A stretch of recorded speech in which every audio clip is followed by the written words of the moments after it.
Good evening, everyone. Welcome to the ceremony of Remembrance Renewal. This is an annual event to remember those of our number who have journeyed on before us between the years of 2019 and 2020.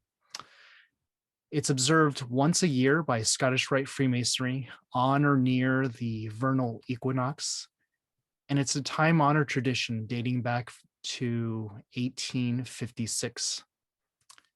The ceremony of Remembrance and Renewal is a solemn event, and it gives the opportunity for all our brethren, widows, and families and friends to come together to commemorate and celebrate the lives of those who have passed on, reconcile differences that we may have, and renew our vows of commitment to each other and all mankind. The chapters of Rose Croix traditionally observe the celebration of the Mystic Banquet as a memorial service honoring the knights of the chapter who have passed on during the preceding year.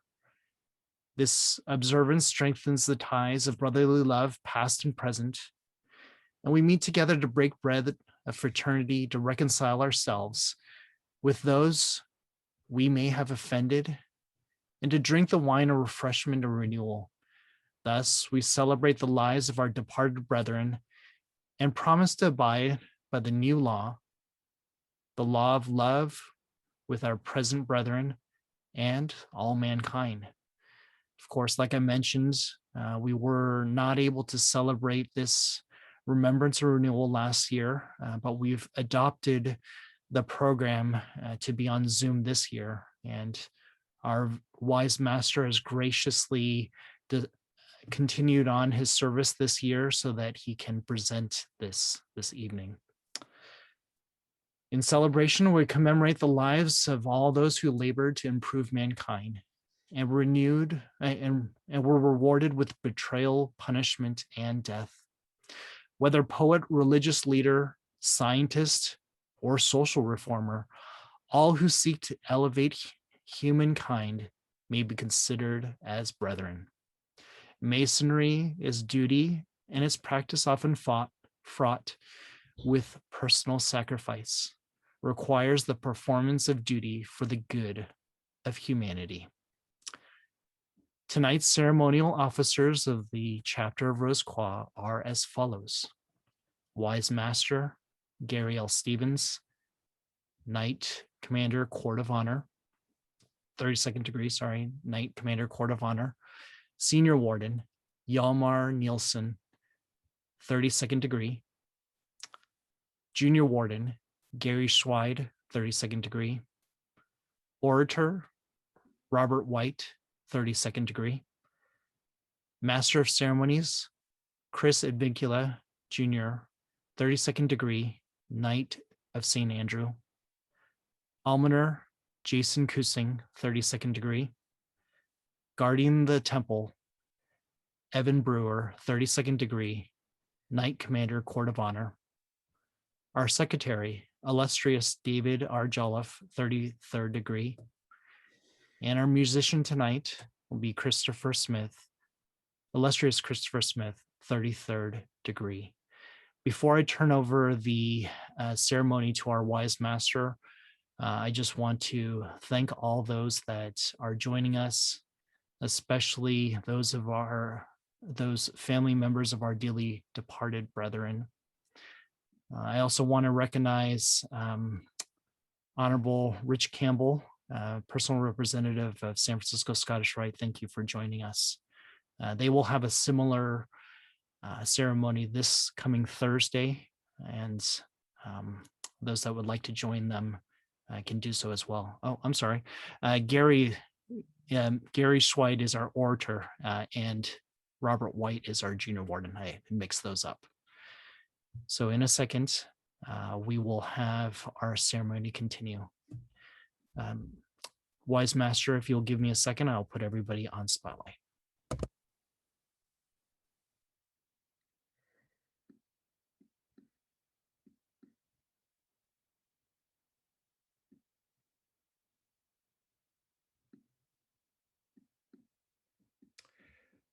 Brethren and knights, family, and friends. We assemble in the spirit of fraternity at the vernal equinox, the commencement of spring, to renew acquaintances, to remember our friends, and to pledge ourselves to aiding humanity.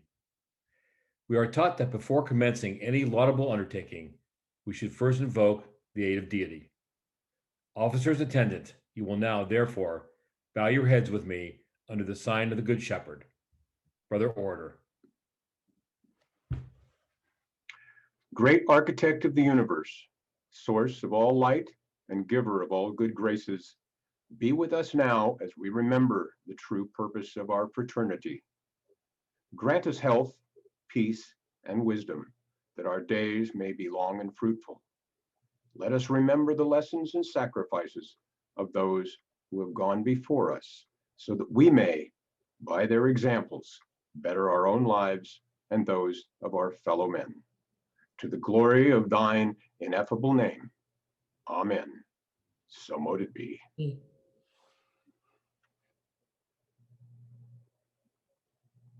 Spring is a time of beginning, but also of remembrance. As nature offers gifts of renewal following the dead of winter, she reminds us that she is immortal and that from apparent death springs life eternal. The hard black earth softens and is broken by the tender green shoots that promise to renew the gift of life by seed and fruit.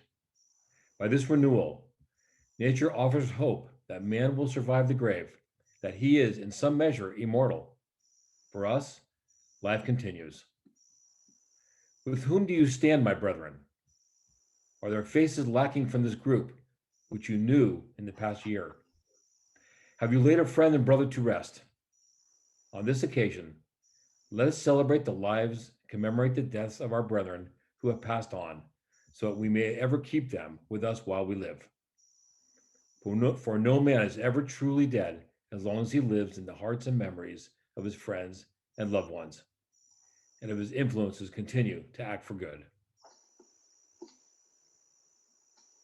Wherever they may be, the Knights Rose Croix form a great circle which encompasses the past as well as the present. The same vows and duties that bind us to each other bind us to our ancestors, for we have received our inheritance through them. This fraternal chain, called the Mystic Circle, is forged of links which pass into eternity.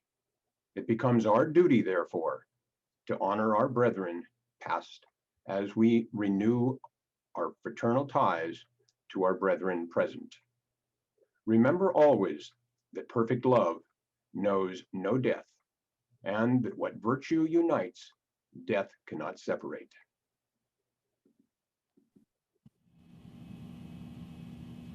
My brethren, let us now recall by names those of our number who in the past 2 years have completed their earthly labors.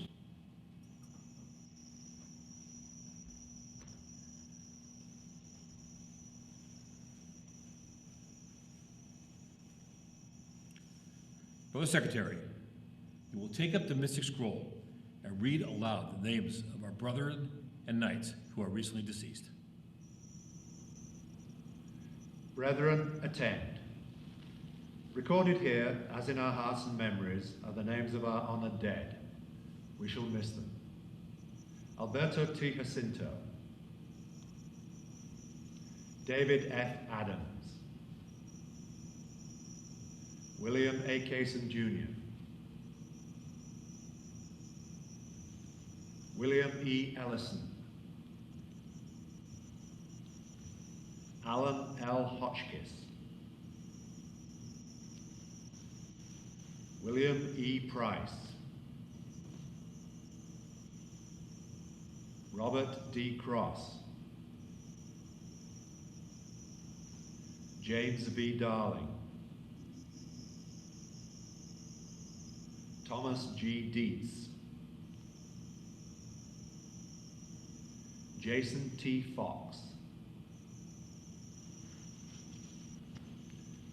Richard L. Hobbs, Robert F. Long, James E. Pettit, Macario A. Silva, Donald F. Stanaway, Charles E. Tooth, James R. Mose.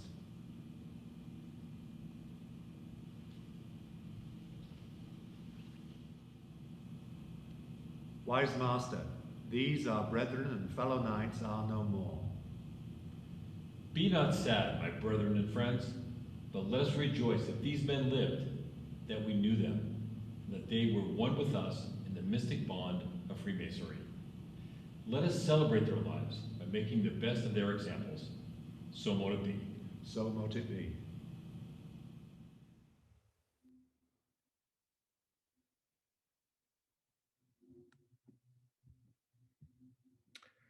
Brethren, family, friends, and guests, please join me now in sharing a glass of wine in honor of our loved ones and our friends in our fraternity.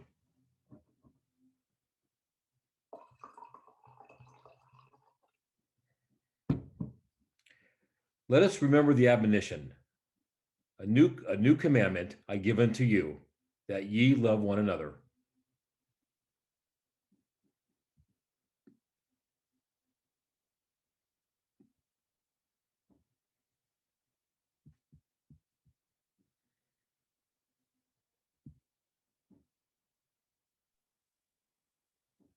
Wine is the Masonic symbol of refreshment. Let it therefore remind us the first fruits of the earth and of spring's renewal and bounty.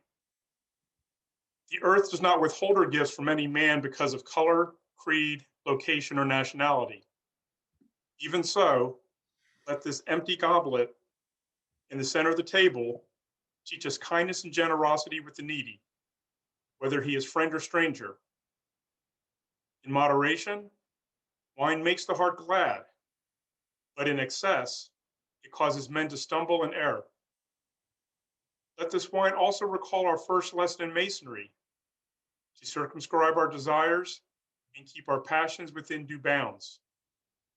In the spirit of renewal, hope, and joy for the ensuing year, let us now partake of this wine.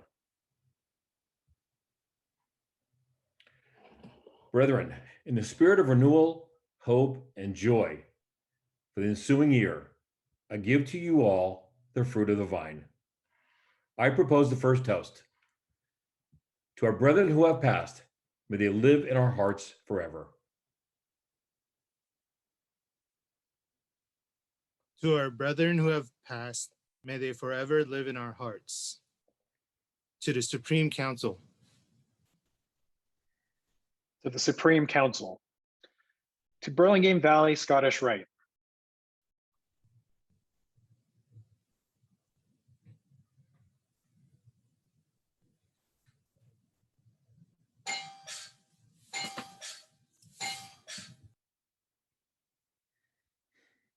To Burlingame Valley Scottish Rite. To the chapter of Rose Croix around the world. To the chapters of Rose Croix around the world. Brethren, family, and friends, take, drink, and give to the thirsty.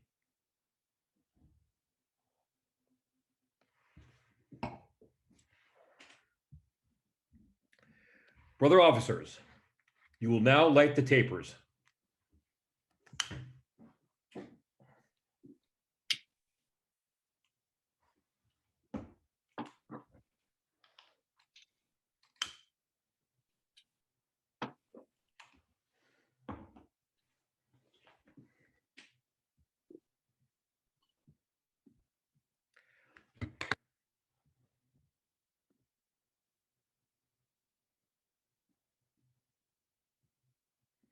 Now, brethren knights, family, and friends, attend with me the most solemn purpose of our gathering, that we may recall those who, loving mankind, gave all that they possessed and were rewarded with death. When the great architect created the heavens and the earth, there was darkness, and he alone was the one true light. But he was pleased to place lights in the sky that his creatures might both live and see. Even so, throughout history, Men have appeared to dispel the darkness of fanaticism and superstition with the light of truth. Whether poet, religious leader, scientist, or social reformer, all who sought to elevate mankind brought with them the light of truth. But the people, often blinded by vices, put them to death.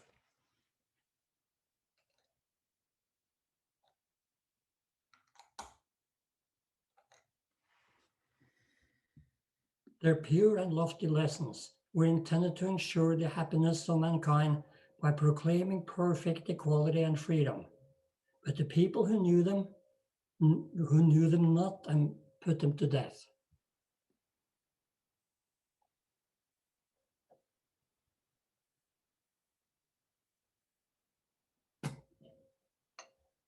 Came to persuade all men to be upright and to become one family of brethren. But the people knew them not and put them to death.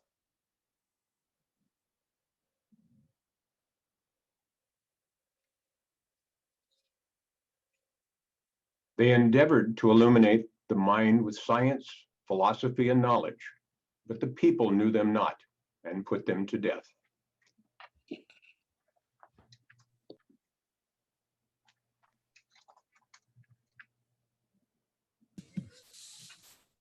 They came to lead mankind through the darkness of the night of ignorance by proclaiming that the immortal part of man is a ray of the divine light. But the people knew them not and put them to death.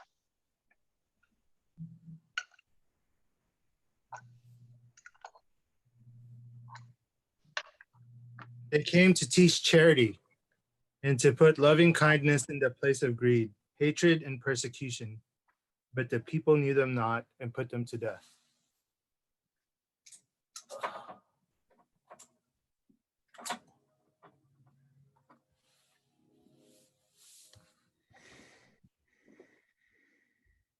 They came to ensure that mankind was protected from brutality and that individual liberty was to be preserved.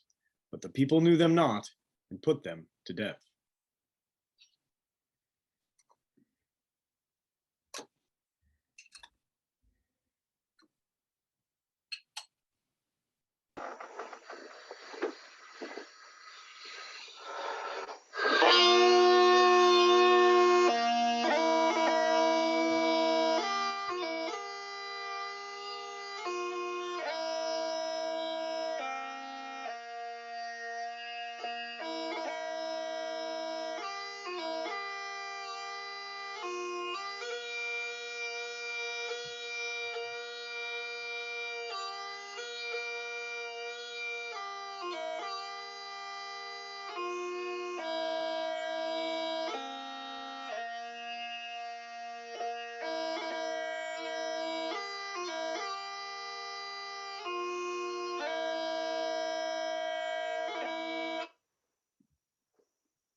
In all ages, mankind has brutally murdered its liberators, reformers, and best exemplars.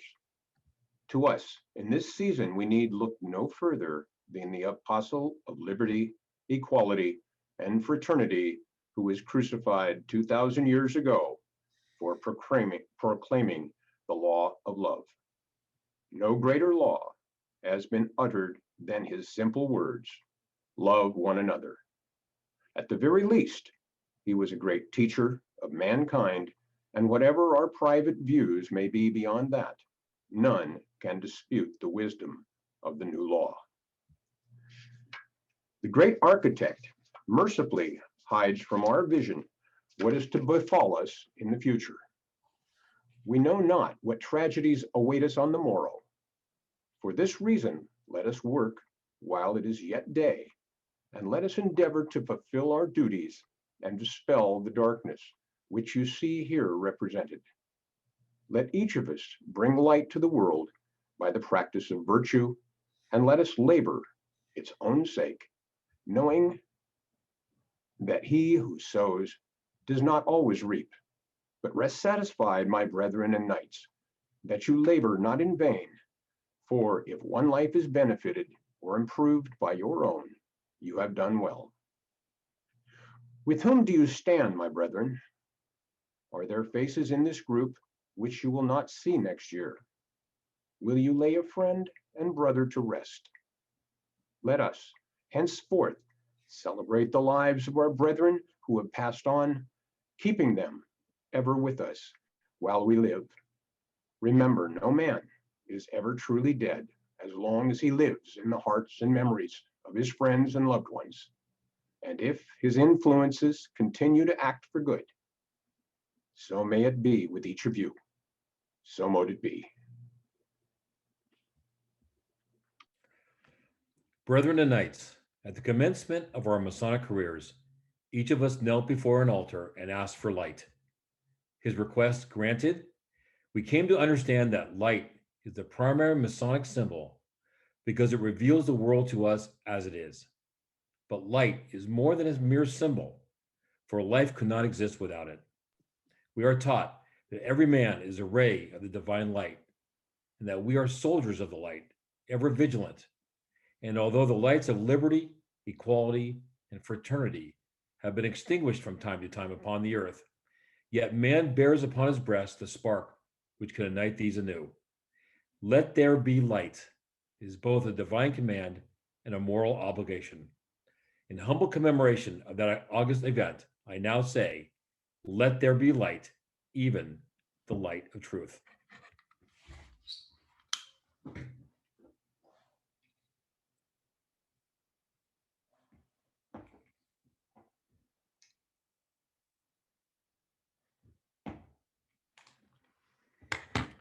So may the light of truth illuminate the world.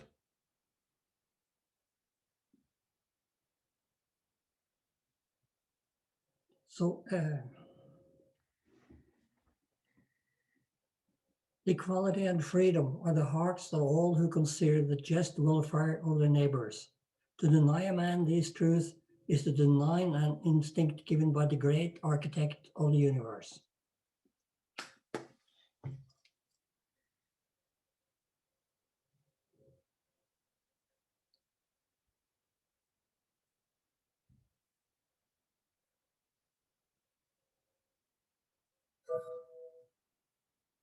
So may the light of equality and freedom illuminate the world.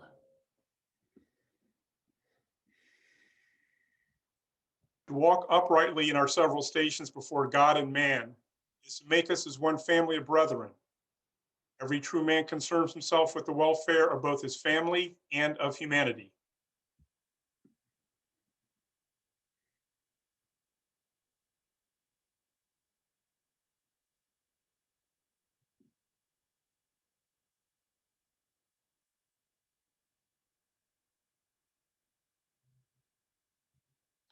So may the light of true fraternity illuminate the world. Man's unending quest is to understand the nature of reality. To aid him in this search, he developed science and philosophy, which combat superstition and ignorance.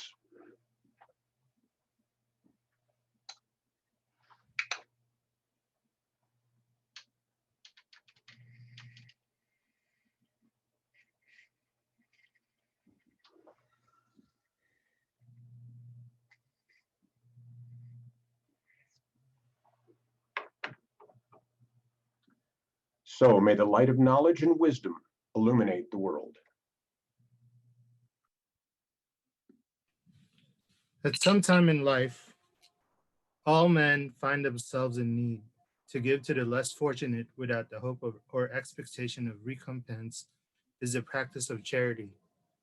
We are taught to have fervent charity, for charity shall cover the multitude of sins.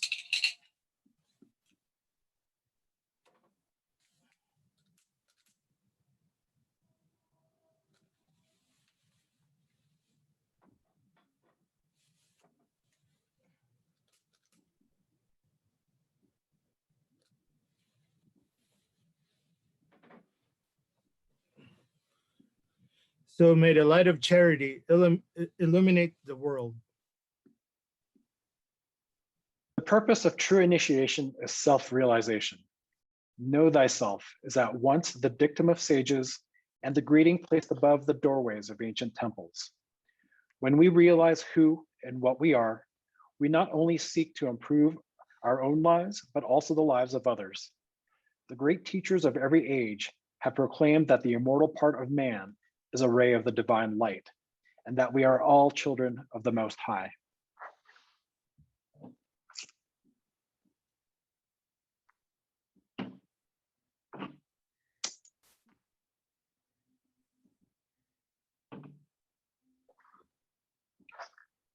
So may the light of self-realization illuminate the world. Protection from brutality and the exercise of individual liberty afford all other freedoms. To deny man his individual rights merely because his practices differ from our own is to deny him the measure of his creation. Man has the right to live as he will, as long as he does not thwart the right of others. So may the light of individual liberty illuminate the world.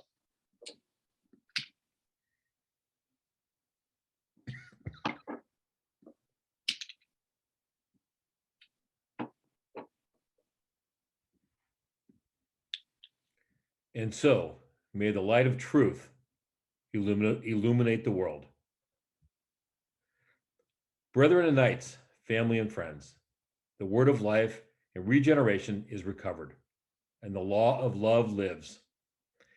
We are to proclaim it and to live it, so that we may be worthy of the titles and honors we bear. Let us forever unite to protect the rights of others, and thus of ourselves. When labors are to be placed upon our shoulders, let us remember those who sacrificed for us and did not shirk the call of duty.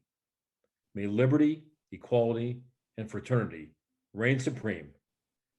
And may the great architect grant that we meet again in this group next year in the bonds of unity and peace. So mote it be.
Brethren, knights, and guests, I give to you all the hope of spring renewed with its attendant bounty.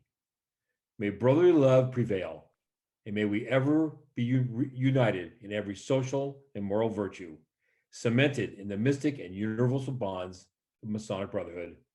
So mote it be.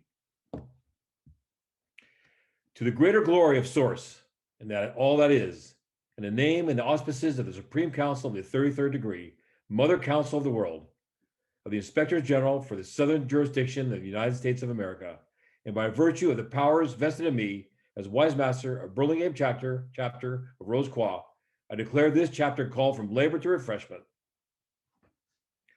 This chapter is called off, and this chapter of Rose Croix is at refreshment.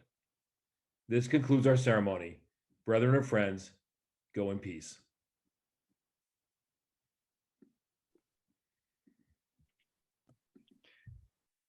Thank you, Honorable Gary Stevens, Wise Master, for tonight. Thank you, brethren and friends, and all the guests that joined us this evening. If you did a little bit of math, you'll see that we had 17 brethren and members that passed away in 2019 through 2020.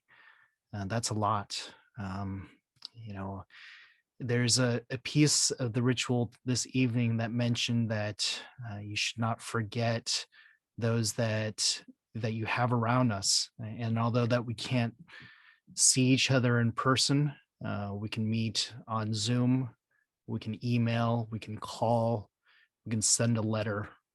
Don't forget your friends, brethren, and family that you have around you. Give virtual hugs, say hello. Don't forget to say goodbye.